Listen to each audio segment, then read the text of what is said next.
Mike Gasaway. I'm a professor right now with anything animation here at UC.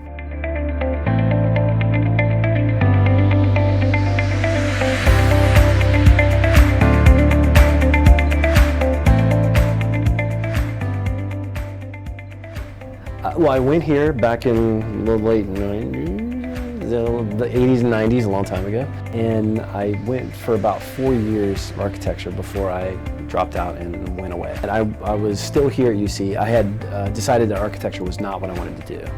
And I was just walking through the halls and I saw they were showing a short film in one of the classrooms.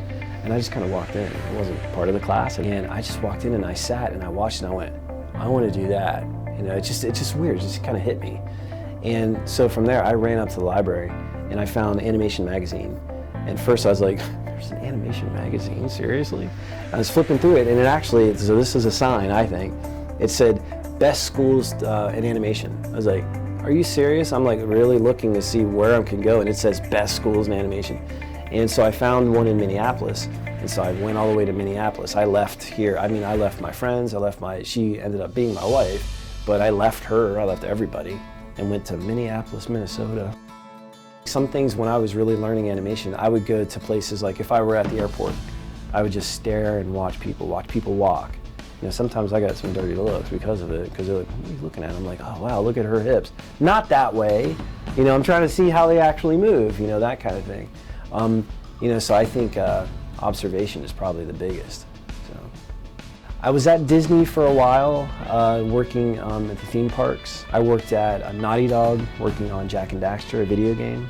And then I did Jimmy Neutron. I was the animation supervisor for the film, and then I was director on Jimmy Neutron for over half the seasons, or half the shows, yeah, I guess.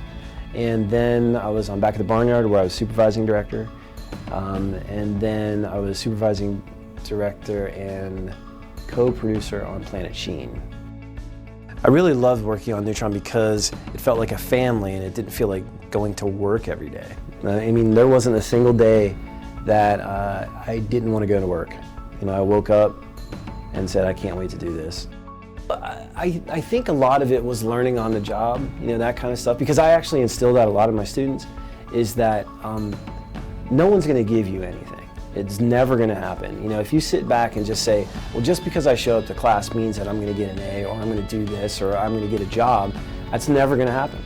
You know, and so I've learned that you got to work your tail off to get to where you want to be.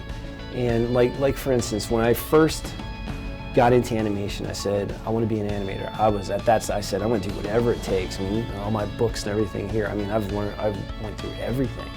In every place that I wanted to be the best there.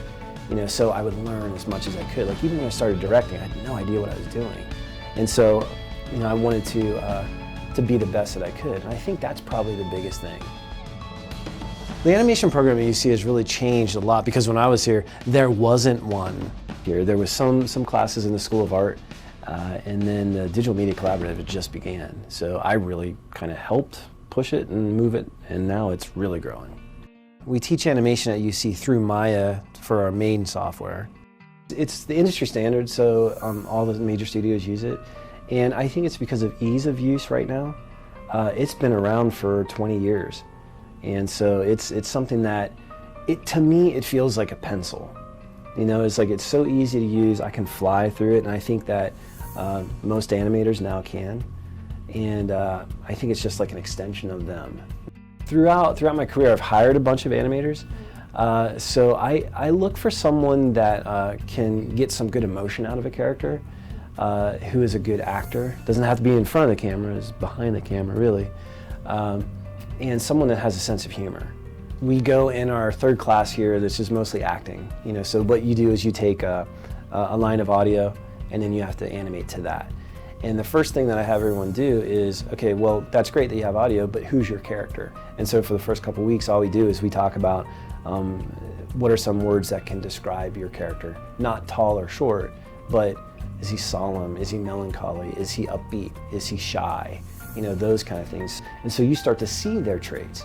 You start to see how they do. You start to see when they brush their teeth, they don't really care. They just like that and spit it out, and they still have toothpaste in the corner of their mouth. They don't care. And so if you can start to see that character, you can start to feel those traits. As an animator, you have to do the acting part. You know, like if it's a scene where your character is supposed to be scared, and so you have to still act the scene, but you then, as an animator, you go like this, and then you have to pull your shoulders up, you got to put your fingers together, you got to roll your fingers together, you got to squint your eyes and maybe grit your teeth.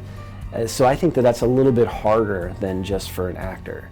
You know, I hate to say, I just say that it's easier for an actor than an animator. It's still, they're both hard professions. The thing that I miss actually is the day-to-day, is like in my animation class, you know, I'll say, I'll scoot over, I'll show you what to do. Here's what, I would do that with my animators too. I miss that interaction, I miss that a lot actually. You know, just being there right in the middle of it, so. Yeah, with the animation, I want it to become basically a major. You know, I think that's gonna be it. I want students to come here just for animation. You know, not to be like a biology major or an engineering student or something like that. I want to see what animation is like. I want someone to say, I want to be an animator and then go to UC. And I'd like for that to be like one of the places to go. If you want to be an animator, go to UC. That's what I want. The thing is if you want to be an animator, do it. You know, the more you do it, the better you get at it. And I think that's probably the biggest thing, you know, is that if you figure out what you really want to do, go 100% into it. And don't waste your time doing something else. Focus on that. That's probably the biggest thing. There was a time I sat down with an assistant editor and we spent about a half an hour trying to get the right fart noise. And it was so funny. I mean, half an hour. That's a long time.